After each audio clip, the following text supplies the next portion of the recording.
Everyone, so welcome back to my channel. आज हम आपके लिए लेके आए हैं ग्लाइकोलिसिस। ग्लाइकोलिसिस वो प्रोसेस जिसमें ग्लूकोज मॉलिक्यूल्स ब्रेक डाउन होकर 2 पायरुवेट मॉलिक्यूल्स बनाते हैं। इस प्रोसेस के टाइम एटीपी एंड एनएडीएच के रूप में बहुत सारी एनर्जी रिलीज होती है।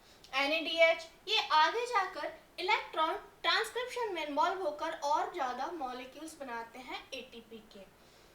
ग्लाइकोलिसिस में ग्लूकोज मॉलिक्यूल्स ब्रेक डाउन होते हैं। So breakdown of molecules, this process is called the catabolism. वह प्रोसेस जिसमें ग्लूकोज या कोई भी मॉलिक्यूल्स का ब्रेक डाउन होता है उसे कैटाबॉलिज्म बोलते हैं। और जैसे कि इस प्रोसेस में 2 पायरुवेट मॉलिक्यूल्स बन रहे हैं, सो formation of new molecules, this process called the anabolism. वो प्रोसेस जिसमें नए मॉलिक्यूल्स बनते हैं उन्हें हम एनाबॉलिज्म, उस प्रोसेस को हम एनाबॉलिज्म बोलते हैं। इन दोनों प्रोसेस को एक साथ बोला जाता है मेटाबॉलिज्म। सो बेसिकली मेटाबॉलिज्म वो प्रोसेस है जिसमें कैटाबॉलिज्म एंड एनाबॉलिज्म होता है। सो 2 पायरुवेट मॉलिक्यूल्स के बाद ये 2 pyruvate molecules mitochondria and oxygen की प्रेजेंस में क्रैब्स साइकिल में एंटर करते हैं और इस क्रैब्स साइकिल में बहुत सारी एनर्जी रिलीज होती है।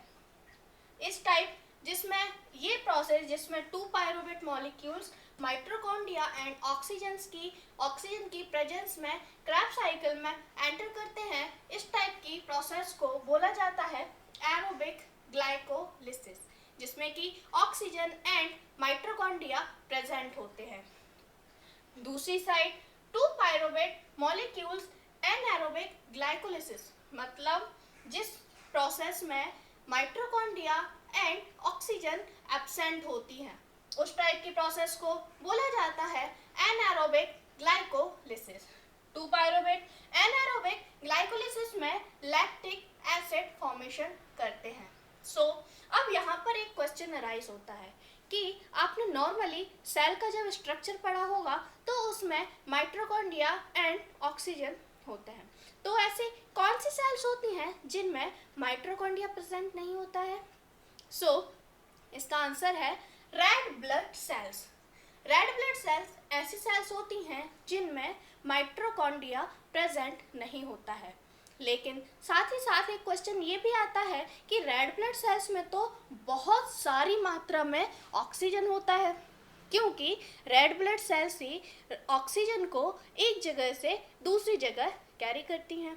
ये तो आपने पढ़ा ही होगा कि रेड ब्लड सेल्स का काम, जब आपने रेड ब्लड सेल्स का फंक्शंस जब आपने पढ़े होंगे तो उसमें ये रहता है कि रेड ब्लड सेल्स ऑक्सीजन को लंग्स से टिश्यू तक लेकर जाती हैं। सो इसमें ऑक्सीजन तो प्रेजेंट होता है, लेकिन ये बहुत ही ईमानदार ट्रांसपोर्टर का काम करती हैं। जी हाँ, लंग्स से टिश्यू तक ऑक्सीजन को लेके तो जाती हैं, लेकिन अपने मेटाबॉलिज्म में कभी भी उस ऑक्सीजन का यूज़ नहीं करती हैं। सो जो रेड ब्लड सेल्स होती हैं उनमें एनारोबिक ग्लाइकोलिसिस होता है और इस ग्लाइकोलिसिस में पायरुवेट मॉलिक्यूल्स लैक्टिक एसिड में कन्वर्ट होते हैं।